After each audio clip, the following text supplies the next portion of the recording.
Bonsoir, bonsoir à tous et à toutes. Bonsoir à toutes celles qui regarderont cette vidéo. Bonsoir à tous ceux qui regarderont cette vidéo. Vous me connaissez peut-être pas, mais je suis Sorel Fujou, Téflon Fujou, sur les réseaux sociaux et je suis la créatrice de la chaîne Les Petits Débats de Téflon, LPDDT, et c'est ce qui m'amène aujourd'hui devant vos écrans. Alors, ma joie est immense. Elle est sincèrement immense quand je parcours ma chaîne YouTube et que je regarde ce qui s'y est passé durant 3 années. Parce que 3 années, c'est pas 3 jours. On a commencé cette aventure en 2020 et l'objectif, je crois qu'il n'y avait même pas d'objectif au début, c'était de créer une plateforme sur laquelle on pourrait s'exprimer entre jeunes sur des thématiques qui nous touchent personnellement et qui ne sont pas forcément mises en avant par les médias vulgarisés.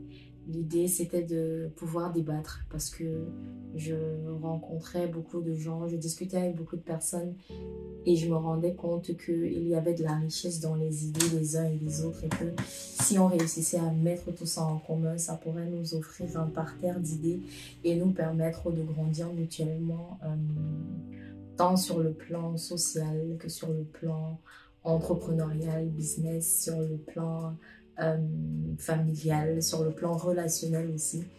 Parce que du coup, aujourd'hui, sur ma chaîne, il y a plus de 60 vidéos. Si je ne me trompe pas, avec 1000 abonnés. Merci pour ça. 60 vidéos, dont plusieurs débats sur des thématiques. On a parlé de sexualité, on a parlé de famille, on a eu à parler de relations, intégration en Allemagne ou en Occident. On a eu à parler de culture, on a eu à parler de tendances et de mode, on a parlé de polygamie, on a parlé de beaucoup de choses.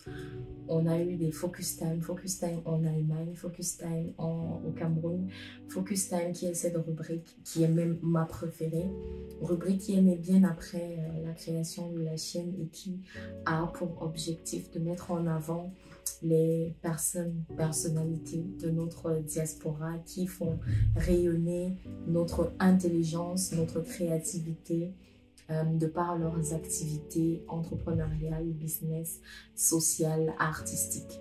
Donc on a eu des chanteurs, on a eu des musiciens, on a eu des businessmen, on a eu des créatifs, on a eu des poètes, on a eu des personnes qui sont dans l'événementiel, on a eu des personnes qui sont dans la beauté, dans le maquillage.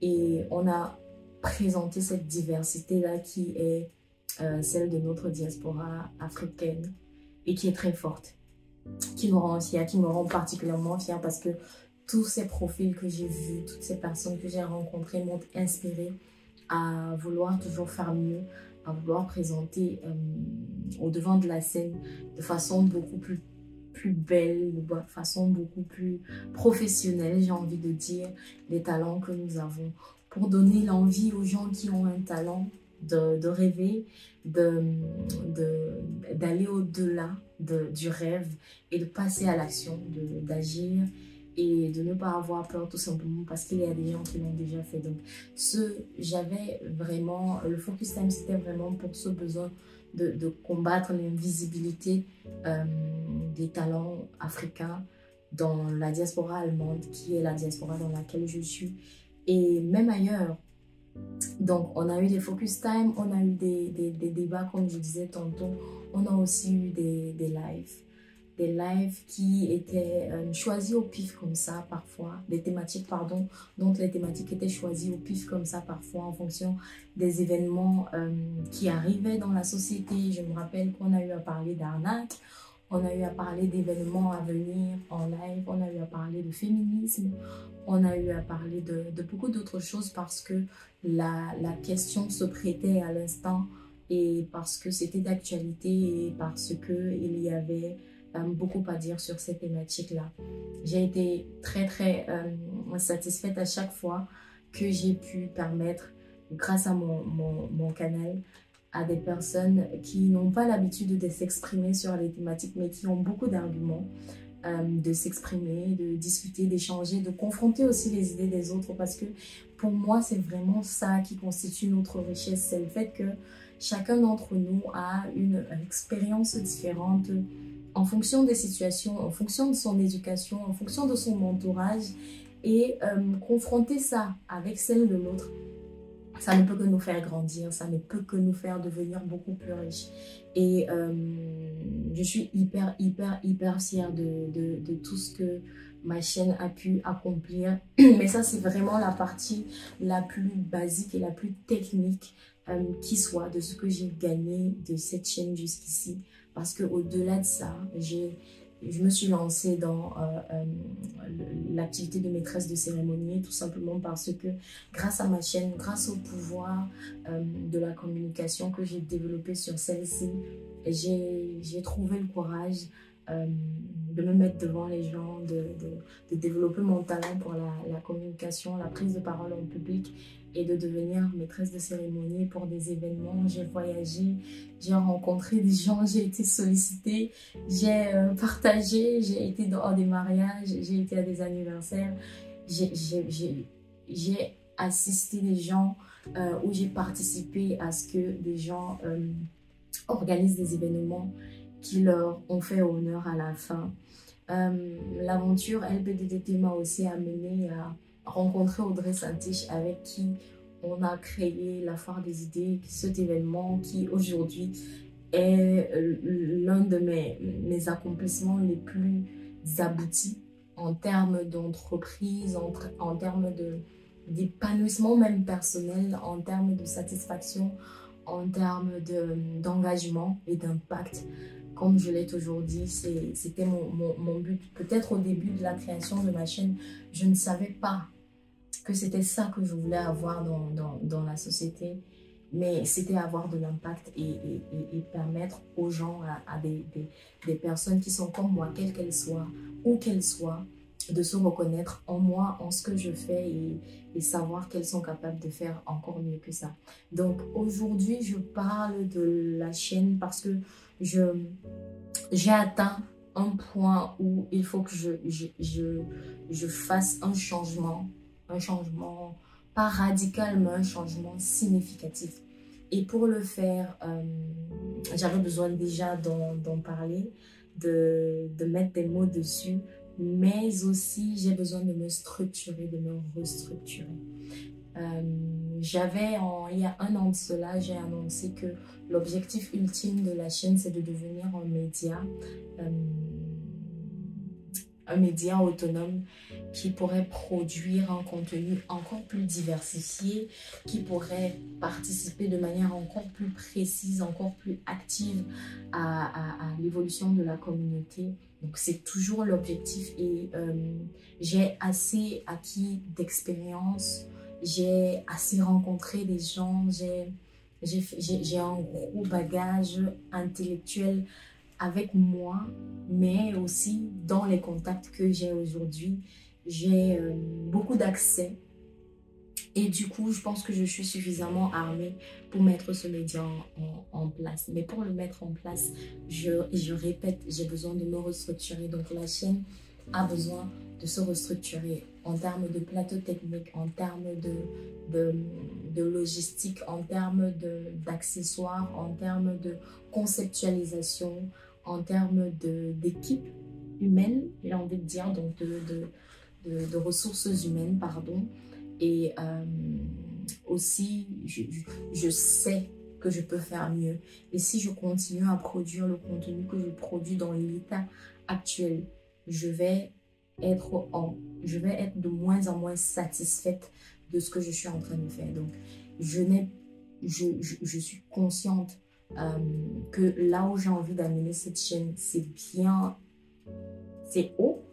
Et je sais que ça doit me prendre du temps. Du coup, je n'ai pas peur de mettre une pause, parce que c'est tout l'objectif de cette vidéo. C'est juste de vous informer que les petits débats de Téflon, la chaîne va prendre une pause. Genre, dans ma tête, ça résonne comme faire une hibernation, parce que le processus d'hiberner, c'est vraiment d'aller se poser, de se mettre au loin de tout ce qui est, comment dire, événement ou activité qui pourrait gêner, pour repenser, se retrouver, se réapproprier soit sa personnalité, soit ses objectifs, les restructurer, réorienter, recalibrer et pour mieux se remettre en marche. Donc, je vais utiliser ce terme parce que ça me plaît et ça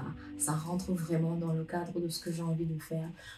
La chaîne va entrer en hibernation pendant toute l'année 2024. Bah écoutez, la chaîne va entrer en hibernation pendant toute l'année 2024 et le but ici de cette hibernation, c'est comme je vous l'ai dit tantôt, c'est de revenir beaucoup plus pro, beaucoup plus prêt à débourser même des montants pour pouvoir avoir un tel ou un tel sur le plateau, beaucoup plus aguerri, beaucoup plus armé et beaucoup plus structuré. Je dis structure, c'est dans ma tête, je sais ce que ça veut dire exactement, mais c'est structuré.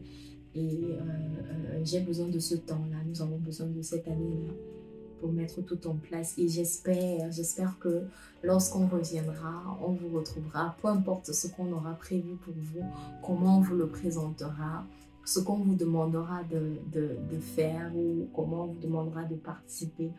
Vous serez prêts, vous serez surtout satisfait, vous serez toujours aussi d'attaque à nous accompagner dans cette aventure qui est l'aventure de l'audiovisuel. Et c'est une aventure tellement palpitante pour moi. Je vis littéralement un rêve éveillé et j'aimerais assez qu'il ne s'arrête pas. Donc sur ce, je vous souhaite une bonne année 2024 sans LPDDT, mais je vous souhaite aussi, surtout à toutes les personnes qui ont des projets, de savoir prendre le temps de les mûrir ou alors de les construire avant de les proposer pour qu'ils soient encore plus qualitatifs et qu'ils vous représentent au mieux. Bonne année 2024 et merci pour toutes ces 3 années. Merci pour le soutien, les partages, les commentaires, l'amour, le fait d'avoir parlé de ce qu'on fait autour de vous, d'avoir vu en sous-marin aussi, parce que je sais qu'il y en a des gens comme ça. C'était une vidéo à cœur ouvert parce que c'est tout moi, c'est tout moi et c'est ma chaîne, c'est la vôtre tout simplement. Merci et bonne année. Ciao, ciao, on se voit en 2025.